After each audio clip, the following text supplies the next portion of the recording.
Poštovani gledaoci, dobroveče. Pratite Panoramu televizije Leskovac i ja sam Jovana Stiljković.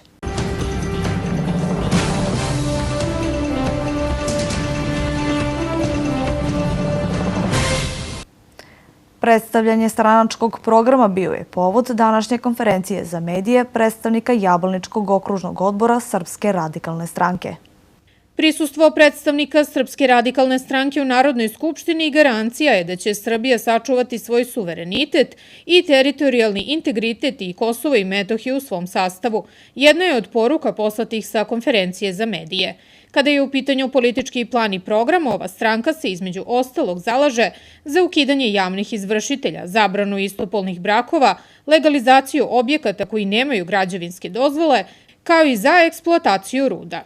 Kada smo mi radikali u Skupštini, vi građani znate da se nepokolebljivo borimo protiv svojih političkih protivnika, ali nikada, ama baš nikada nećemo biti protiv svoje države. Kada smo mi radikali u Skupštini, niko ne može da sprovede antisrpske planove ni na Kosovu i Metohiji, ni u Republici Srpskoj, niti bilo gde drugo. U vezi predstojećih izbora, radikali su ovom prilikom podsjetili na koaliciju koja je stvorena na lokalnom nivou sa Srpskom naprednom strankom, Socijaldemokratskom partijom Srbije i Partijom Ujedinjenih penzionera Srbije.